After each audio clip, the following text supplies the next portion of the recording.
TheHorsePlayerNow.com team of Joe Christopher and Brian W. Spencer joining you for another edition of the video blog, and we've got a couple of stakes to talk about. Illinois Owner Stakes Spence. But I saw you go like this before we started the video to kind of see how warm you were. You got a case of Arlington Million fever, buddy? Yeah, I actually just got back from a little mini vacation last weekend, and I looked at the calendar and I said, wow, the Million's in like 10 days. It totally snuck up. Mid-June, it seems so far away. Now it's knocking on the door. Really excited for next week. Yeah, no doubt. We've got some horses coming through as far as possibles and probables go, and those lists will change going into next week. But let's talk about what's going on next week and kind of set the table for the racing fans before we get into our video preview for the Saturday, August 11th races. Next week, Spence, we've got Tuesday, night school. We're talking all about turf racing, so that obviously ties in very well to Arlington Million Week. Wednesday is the draw. On Thursday, the 16th, we've got a special big event chat. Ed DeRosa from Brisnet and Pat Cummings from Trackus will be two of our guests. I'm sure there will be more. On Saturday, the 18th, it's Arlington Million Day, and at 11 o'clock in the Starting Gate Theater, Ed DeRosa will join me again, as will Daily Racing Forum's Marcus Hirsch, probably a Euro guest as well, as we have that 11 a.m. seminar in the Starting Gate to set your table for Arlington Million Day. So do pay attention to that schedule and join us as often as you can. Spence, let's talk about these races for Saturday after you tell the fans what's going on Friday. You're going to be out in the park visiting with some people. Yeah, come join me Friday from 4 p.m. to 6:30 p.m. I'll be hosting a very casual Learn to Win seminar out there in the park. Just any questions you've got about racing, even if you just want to talk about potential horses who are going to be running in those big races, Million Weekend. Anything goes, so come by and hopefully we can put together some tickets and cash a little bit together while we're discussing the big days next week. And if you haven't heard me tell you this before, the W in the middle of Brian and Spencer stands for win. So if you want to learn to win, he's the guy you want to visit with. All right, Spence, enough of this stuff. Let's talk about some races, which is what we like to do most of all. Illinois Owners Stakes are worth $100,000 apiece. It's kind of Arlington's way of saying, you know what? Thanks for owning horses in our fine state. Thanks for running at Arlington.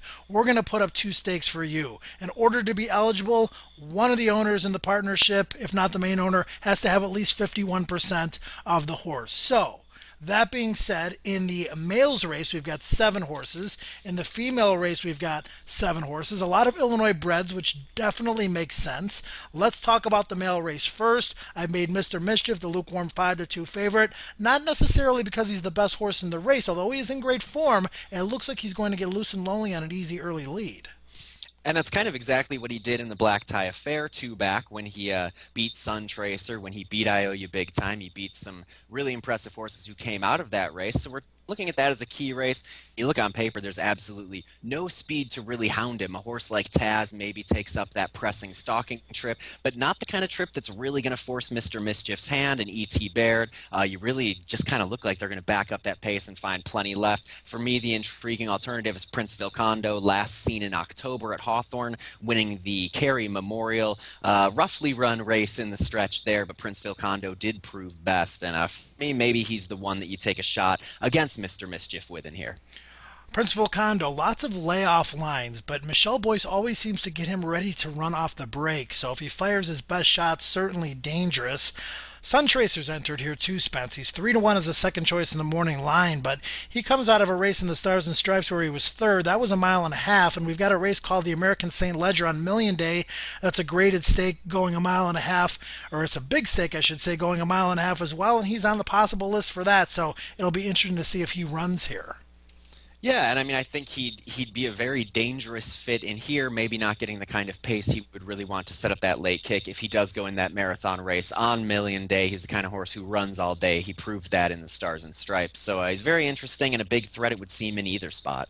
I don't think he's going to run on Saturday, but that remains to be seen. Chris Block can scratch without consequence, and he's going to look at this race and see the same things that we are. Mr. Mischief, loose and lonely on the lead. Not enough pace to run at, distance too short. I'll wait for another day, but we'll see what Chris decides to do.